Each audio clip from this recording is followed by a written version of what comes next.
Okay, hey, welcome back. This is 9.9, representations of functions by power series. So again, our ultimate goal is to produce something as follows. We want to rewrite basically a function as an infinitely long polynomial. So we hope to get something like e to the x equals 1 plus x squared over 2 plus x cubed all over 3 factorial, etc. Okay. It turns out the way to do this is just to use the Maclaurin polynomials and let them go on essentially forever. So it's basically going to be the case you're taking limits of sequences of Maclaurin or Taylor polynomials, and eventually that will give you your answer. But in this section, we kind of get a backdoor method for producing these power series representations. And we call them representations because it turns out that in some cases they won't necessarily actually converge to the function they're representing. Okay, so there's always this kind of weirdness. And it's mainly because you can define some functions in piecewise manners. So for instance, the sine of x function versus something like, so f of x equals sine of x versus g of x, which is -1 and then sine of x and then 1, where it's -1 all the way up to x equals like, I don't know, negative pi over 2. And then sine of x in between negative pi over 2 to pi over 2. And then 1 for x. So this should be less than or equal to negative. And then when we get greater than pi over 2, it goes back to 1. So you get pictures that look like this. It's sine of x in the middle, but not anywhere else. So if you try to do a representation of this thing, you will end up, because of the mechanics and the way we make these power series, you'll actually end up with this thing, which is different, right? The sine of x is, it's just like this other thing, but it's not really it. It is in the middle, but not as we go outward. So there's issues there. I'll talk more about that in the next coming section. But for now, what we want to do is just find like a backdoor method for generating these power series.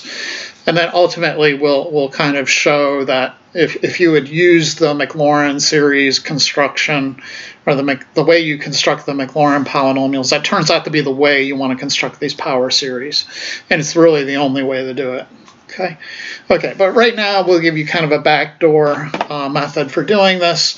And it comes from our work with power series, in particular, our work with geometric series. Okay. Geometric power series. So in the homework and way back in 9.2, you probably saw some of these problems and were a bit confused, but hopefully it'll be more clear now. So recall from your 9.2 work, we had this formula for the geometric series. So n equals 0 to infinity of ar to the n. That equals a all over 1 minus r when the absolute value of r is less than 1. Okay. Now what we're going to kind of do is replace a with 1 and r with x. And note then we have this thing, the sum of x to the n from n equals 0 to infinity is equal to 1 all over 1 minus x for x values less than 1. Okay, so what do we have? We have a power series representation for 1 over 1 minus x. Okay, so hence, for free, we get a power series representation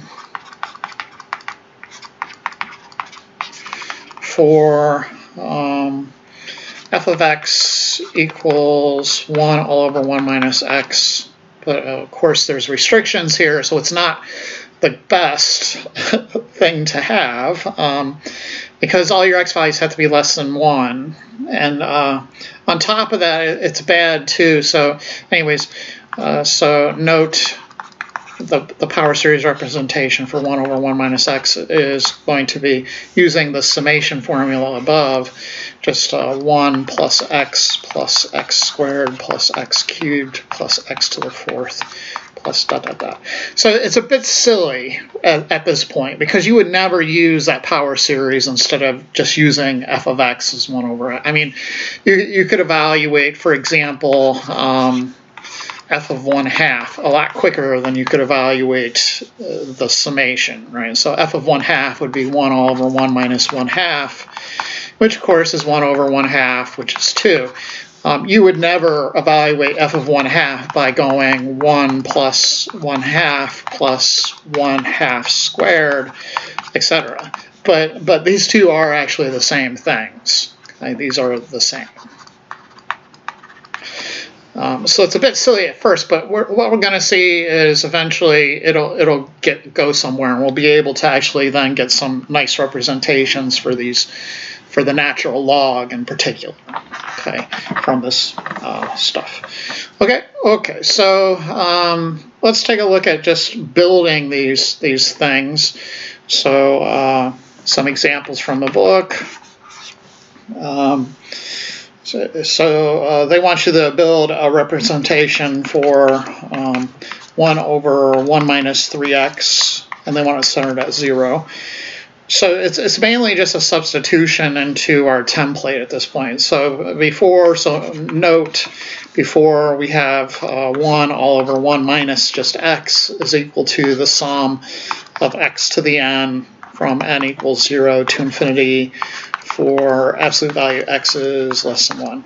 So all you really have to do is go through and replace x with 3x, right? So now just let x be sort of redefined as 3x, and then note 1 all over, so wherever you see x, just replace it with 3x. Okay, so you'd have 1 over 1 minus 3x equals the sum of 3x to the n from n equals 0 to infinity. And then the interval of convergence is 3x less than 1. And if they need the exact interval, you can expand this. 3x is 1 greater than negative 1. X is less than 1/3 greater than negative 1/3.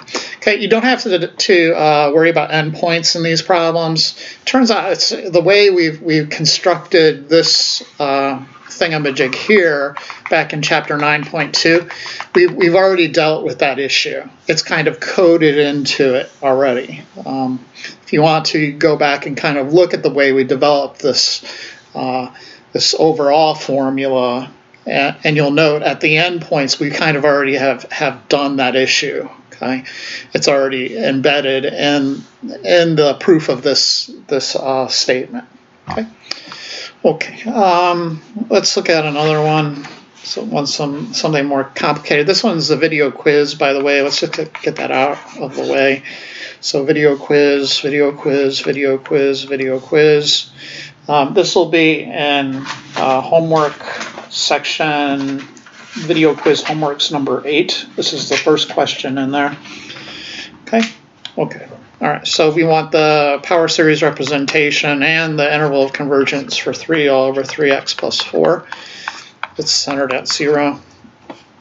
Okay, so we just have to do some clever manipulation here. And so remind ourselves from above, the 1 all over 1 minus x form is a sum of x to the n from n equals 0 to infinity for absolute value of x less than 1. Okay, so that's just kind of encoded in our brain somewhere.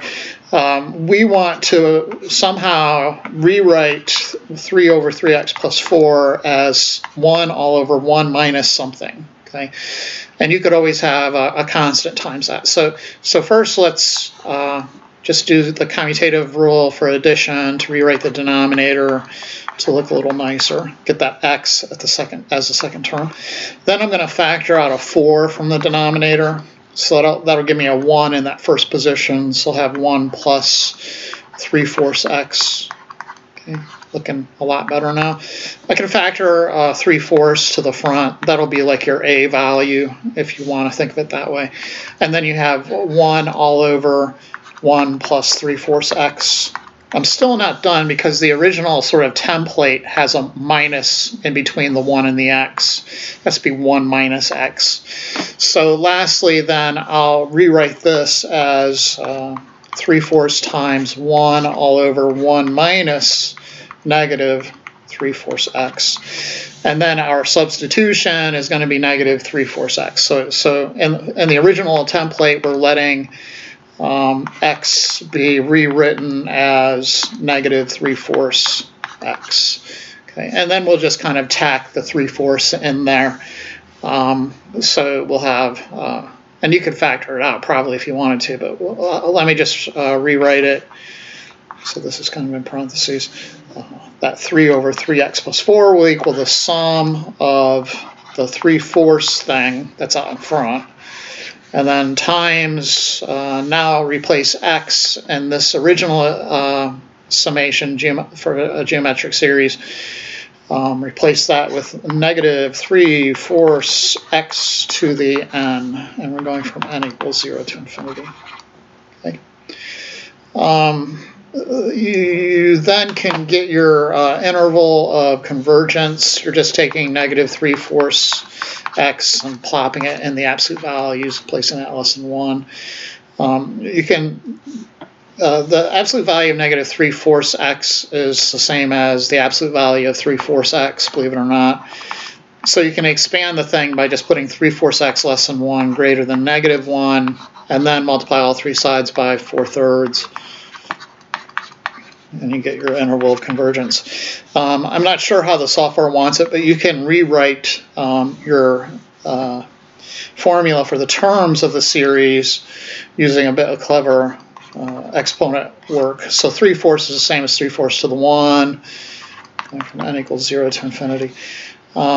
Negative 3/4 x you can rewrite as kind of like negative 1 to the 1 times 3/4 to the 1 times x to the 1, and then you just sort of distribute this n to all three factors, and you get the sum of 3/4 to the 1, n equals 0 to infinity, times negative 1 to the n times 3/4 to the n times x to the n, and then that will equal the sum. You can add the exponents on the 3/4 then. You get 3/4 to the n plus 1. They usually want the negative 1 thing up front, but there it is. And then that.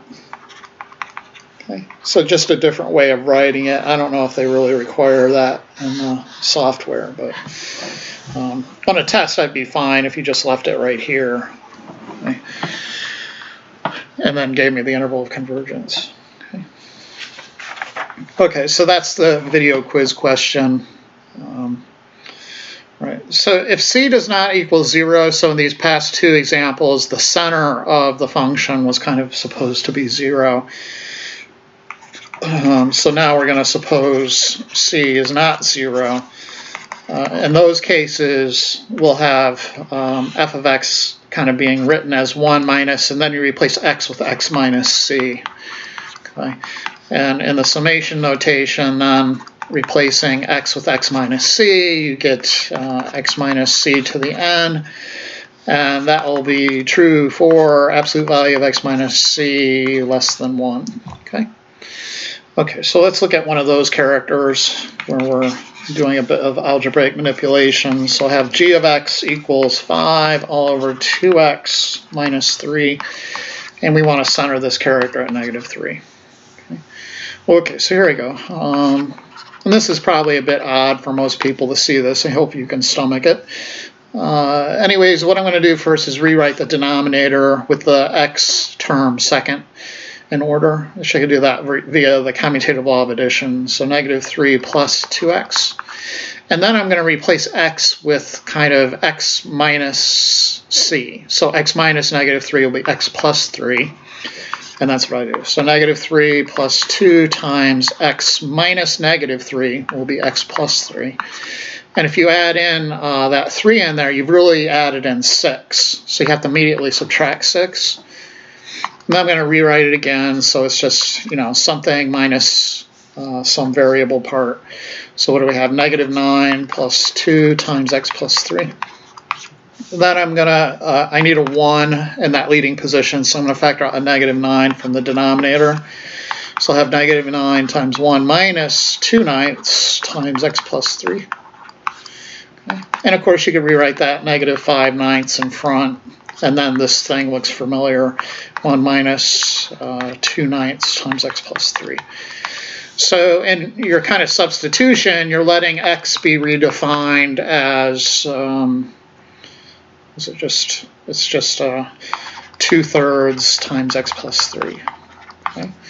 And then in your formula, you don't forget there's that negative 5 ninths as well, but what do we have? We have 5 all over 2x minus 3 will be the sum of negative 5 ninths sitting in front times, instead of x to the n, we have 2/3 times x plus 3 to the n from n equals 0 to infinity. And on my test, you could leave it like that, and then you have to take this part and set it less than 1. So it's convergent when 2/3 times x plus 3 is less than 1. In other words, when x plus 3 is less than 3/2, but greater than negative 3/2. And then adding 3 to all three sides, you get x greater than 6, what is that, negative 9/2. Less than minus negative 3/2, I believe. Okay. Because so I'm subtracting 6/2 from all three sides. 6/2 is negative 9/2, and 6/2, negative 3/2. Yeah. Okay.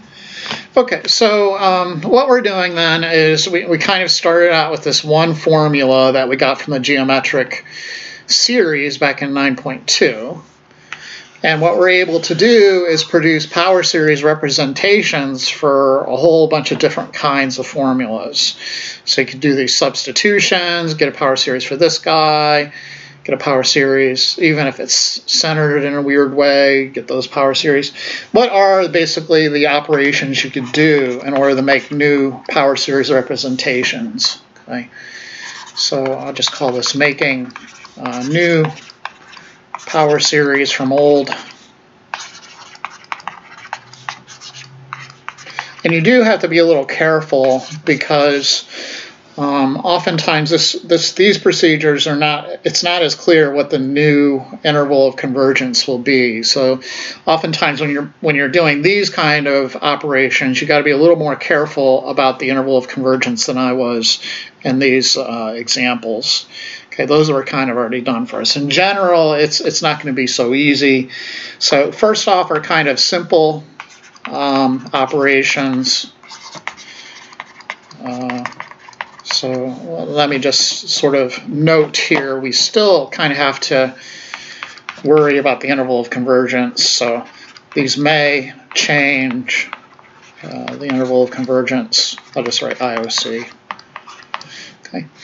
So the first case we kind of already saw above, you can basically substitute in a constant times the variable, right?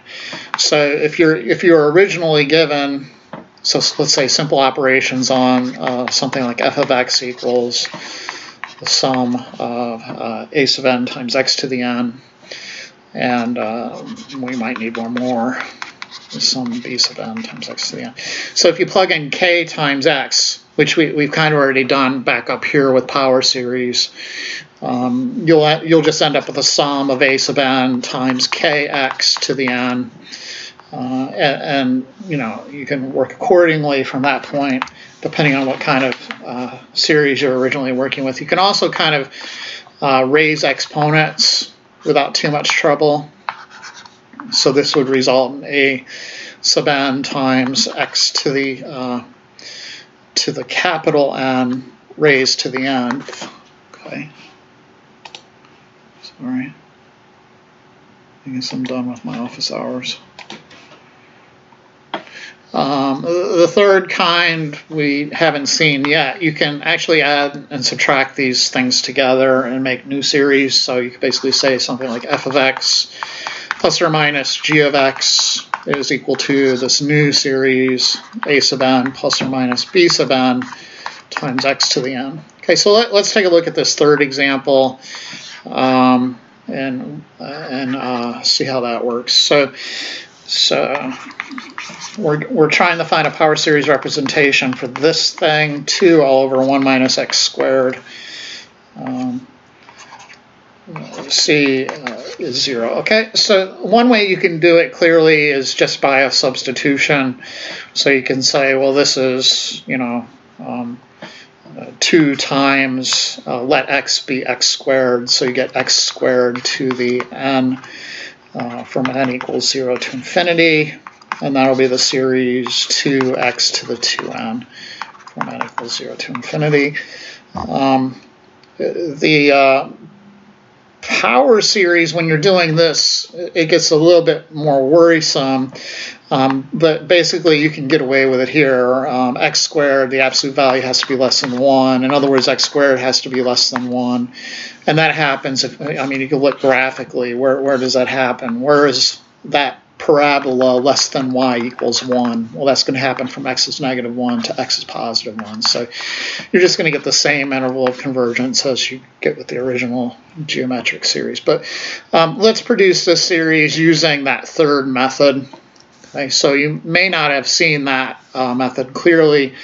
Let's try a different method. So what I'm going to do is a partial fraction. So 2 over 1 minus x squared is the same as 2 over 1 minus x times 1 plus x.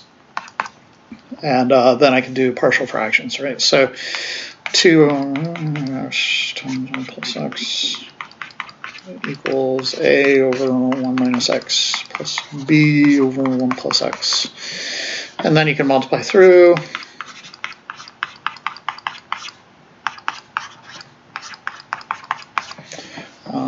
Let x be negative 1, you get 2 equals, the a will be a times 0, 0, plus b times 1 minus negative 1 is 2b, so b will equal 1. Let x equal 1, and you get 2 equals 2a's plus b times 0, which is just 0. So a is 1. Right? So our partial fractions will be 1 all over 1 minus x plus 1 all over 1 plus x. The first one is just a straight geometric series. Nothing new there, so it's just x to the n. The second one is geometric, where you're replacing x with negative x, right? Because you could rewrite it, keeping the first one the same, but you could rewrite the second one as 1 minus negative x, and then you're just substituting in negative x for x in the series. So yeah, plus negative x to the n from n equals 0 to infinity. You can then combine these two series together, and you get the sum of x to the n plus negative x to the n. You want to be careful in general when you do that. You have to have the indices lining up. So if one started at 3, n equals 3 to the infinity, and then the other one started at n equals 0 to infinity, you couldn't do this until you got the same. You want to make sure you get the same, sometimes call it I'm calling the index, but I really mean the limits have to be the same. It's usually they call it. Okay. So anyways, this is our new series. I could rewrite that by factoring out an x to the n in a weird way. So let's see how you do that. So x to the n is just x to the n, but negative x to the n is the same as negative 1 times x to the n, right? So you could rewrite that as a sum of x to the n plus negative 1 to the n times x to the n. And then you could rewrite that by factoring out the x to the n, right? So it'd be 1 plus negative 1 to the n times x to the n from n equals 0 to infinity. Okay, looking at that critter, it looks a lot different than this critter back up here. Right, this is the official answer. I know they're the same. I mean, I didn't do anything wrong as far as I can tell. So somehow this must equal that. Well, let's just take a look by expanding it, right? So if n is 0, you're going to get 1 plus negative 1 to the 0. Negative 1 to the 0 is 1. So you get 1 plus 1, which is 2. And then x to the 0 is just 1, so 2. Then when n is 1, 1 plus negative 1 to the 1 is 1 plus negative 1, which is 0, times x to the 1. And then plus n equals 2. So that'll be 1 plus 1, which is 2, x squared, plus n equals 3. And then you kind of see there's a pattern, right? So the odd terms are always going to be 0, and the even terms always have a coefficient of 2. Okay, so is there a quicker way of writing out that series? Well, yeah, you can just write n equals 0 to infinity of 2 times x to the 2n, right? Because these will all be 0. And so what are you looking at? You're looking at 2 plus 2x squared plus 2x to the 4th, and on and on. So clearly every term has a 2. And then the x terms are going, well, x is 0, then 2, then 4, then 6, 0, 2, 4, 6, 8. So the formula to produce those numbers is just 2 to the n. So it's x times x to the 2n power. Okay, and then if you look back above, that's exactly what we got doing it the other way. Okay. So there's more than one way to write these things, and the stuff that you learned on working with arithmetic sequences and geometric sequences will allow you to kind of produce those formulas. So back in college algebra, you would have learned formulas for doing these. Like for instance, this guy is arithmetic. The difference, the d value is always 2. We have formulas for that. A sub 0 will be a sub 1 plus n times d. So in this case, whoops, a sub n will equal that. A sub n would be 0 plus 2 is the d value times n, so a sub n would be 2n. And we're starting at 0, which is why it looks a little different. If you started at 1, a sub n would be a sub, which this should be a sub 0. A sub n will be a sub 1 plus n minus 1 times d. Okay, so the formula changes for different starting places. In general, I just guess those formulas. Usually I get them right, but if you want a more programmatic manner of determining the formulas, it's there. Okay, the interval of convergence for this thing, it's going to be this, basically what I set up here. If it's not clear that you're working with a geometric series, how to go from a sum of two geometric series to getting the convergence of that sum. They'll note in the book that the interval of convergence is the intersection of the intervals of convergence of these two series here. So the interval of convergence of this one would have been from -1 to 1. The interval of convergence of this is also -1 to 1. And then you're taking the intersection of those two. So ultimately you should get -1 to 1. If you don't like that explanation, you could go and do it the old-fashioned way via convergence tests, like the ratio tests.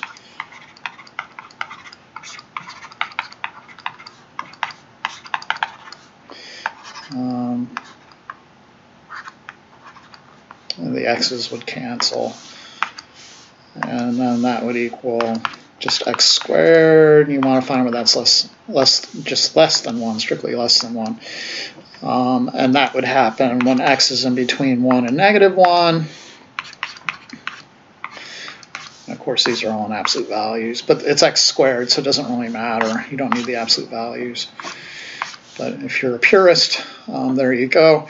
Anyways, you still would need to check the endpoints. So you would have sum of 2 times -1 to the 2n for x equals -1. This would be the sum of just 2. And of course that would diverge because the limit of 2 does not equal 0. And by the nth term test, that's divergent.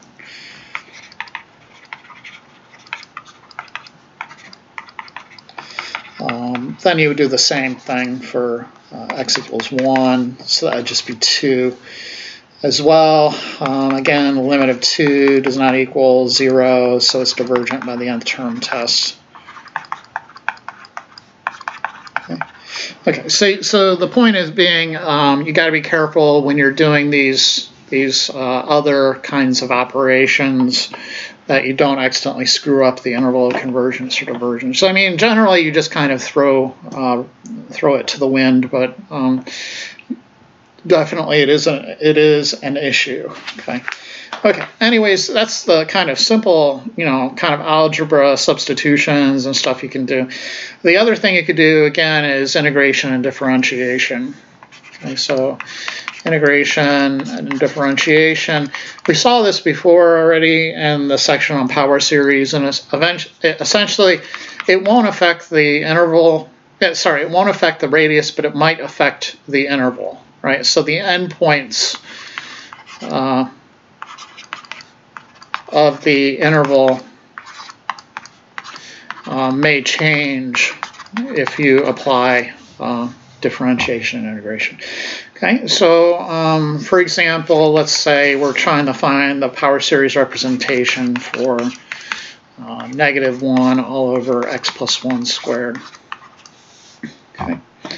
Okay, this would be difficult doing it by parts, because you're not going to get something that's simple with regards to just doing a substitution into a geometric.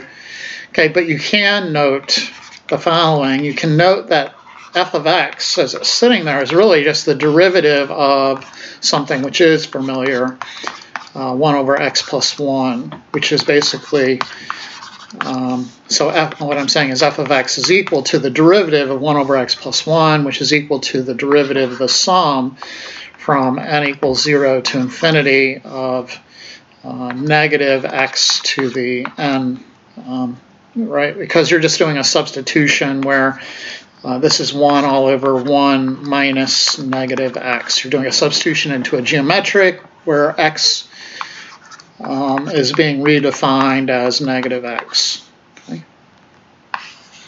Okay. So hypothetically, all we need, and we know the interval of convergence for this guy is just absolute value of negative x, which is the same as absolute value of x being less than 1.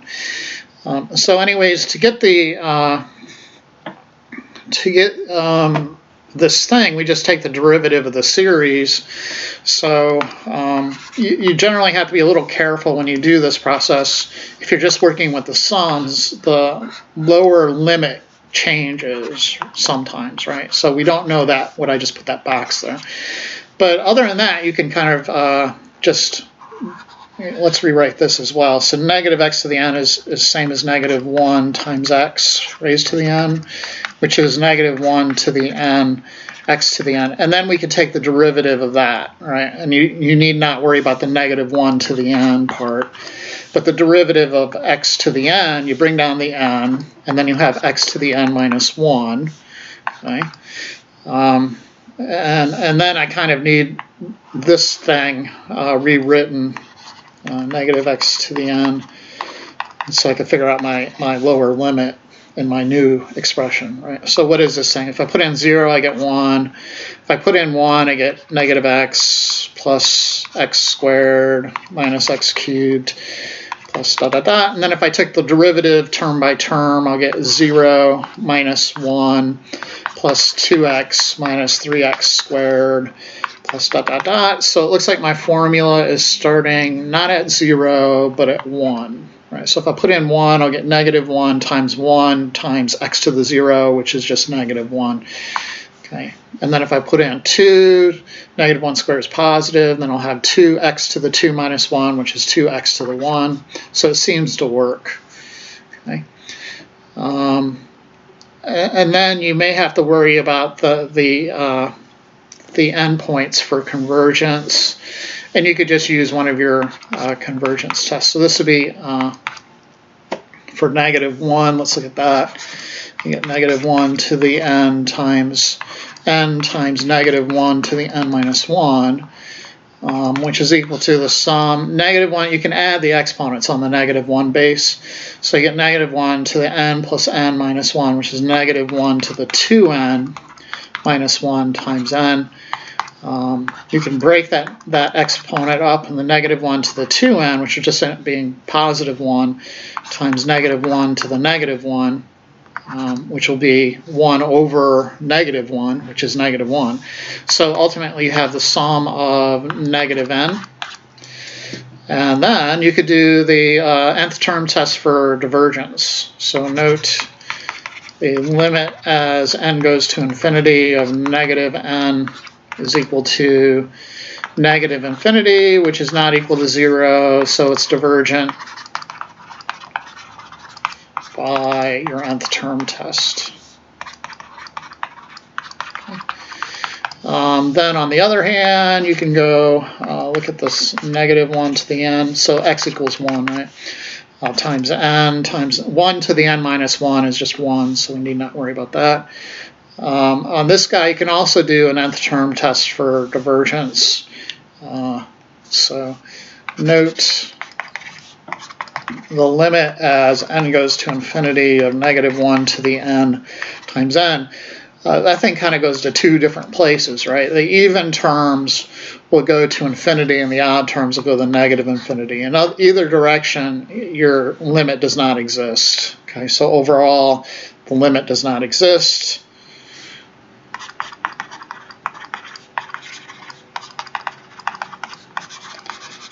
Which of course is not equal to 0.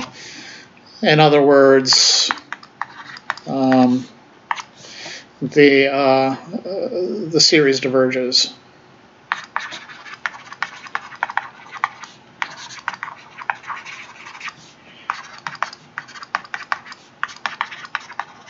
Okay.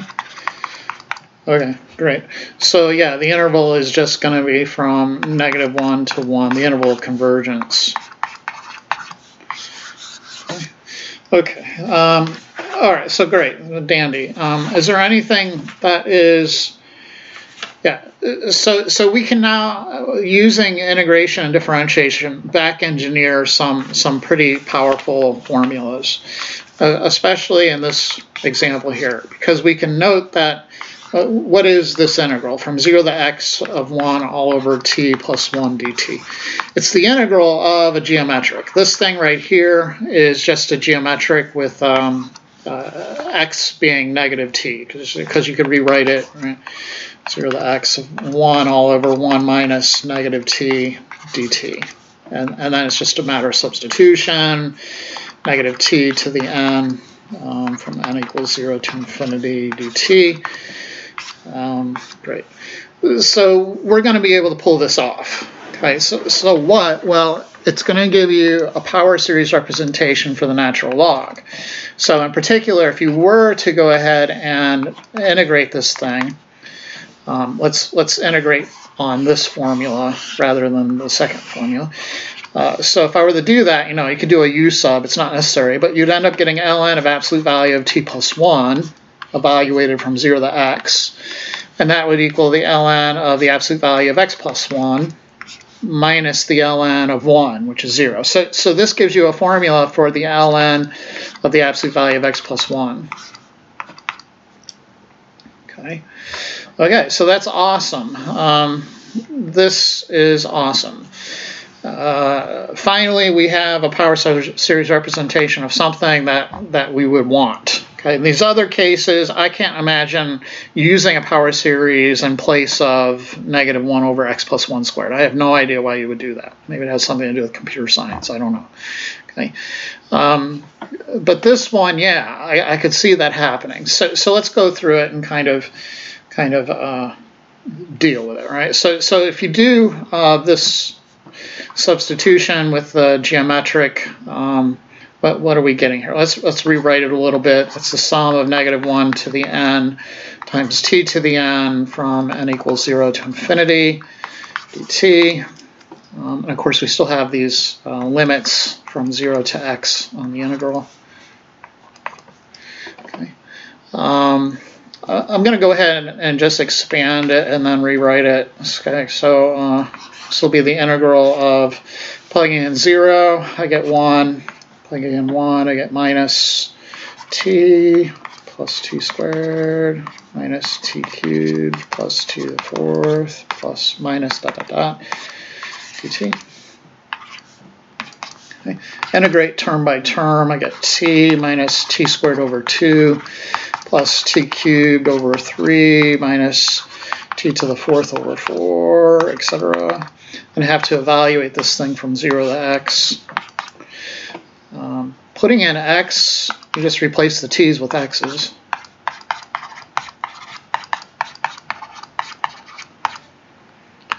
Putting in 0, you just get 0. Okay, so all those things will just be 0. And let's get the summation notation formula for this. And to get that, we kind of just need to take the integral of that thing. So you're adding 1 to the old exponent and dividing. The negative 1 will stay where it is. And we're replacing t with x. So you get x to the, where'd it go?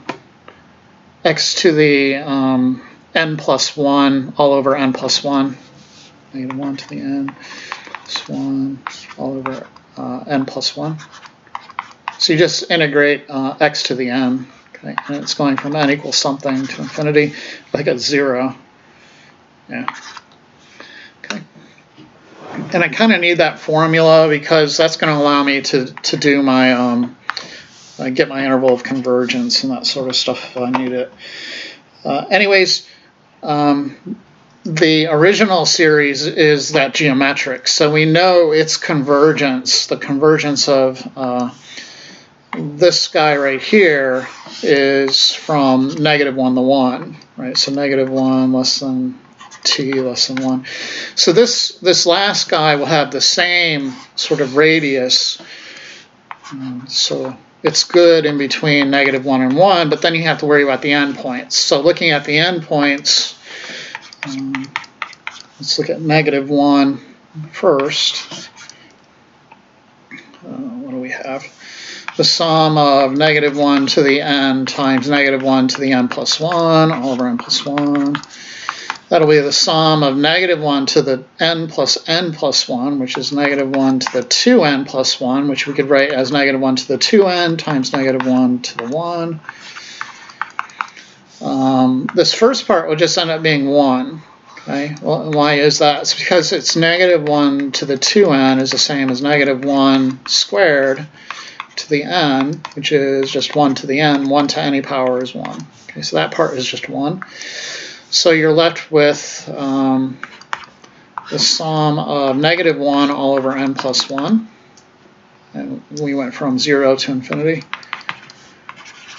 This is the same as, believe it or not, -1 times 1 all over n from n equals 1 to infinity, which should look oddly familiar. It is a constant multiple of the harmonic series.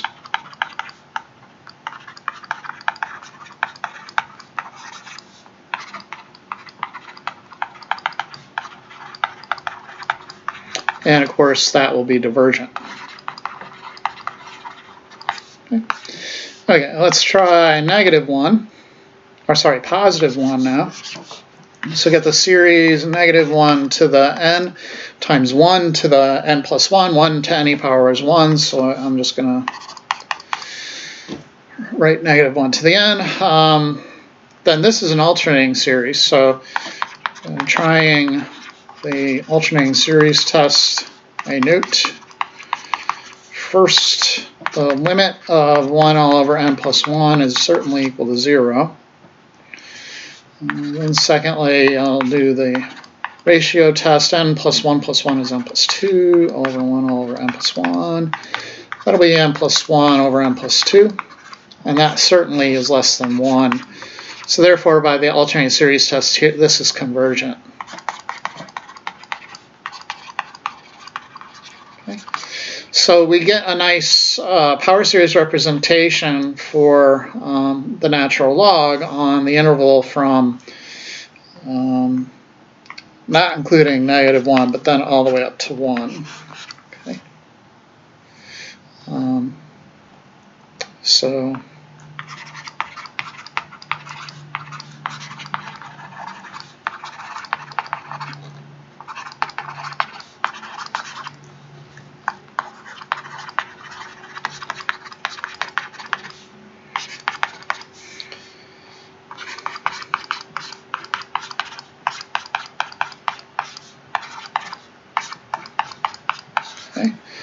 Okay, so that's great. You know, I've been asked if calculators these days use power series representations. I actually don't think they do.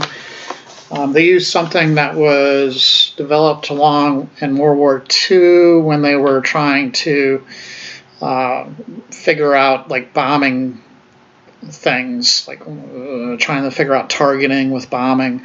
There's some weird trig method you can do to get the answers, which I think that's what they base the calculator problems, the calculator mechanics on. Okay, they don't really use the power series stuff. At least that's what I read at one time. You know, take that for what it's worth. But anyways, there's that. And thank you for watching as usual, and we'll see you next time.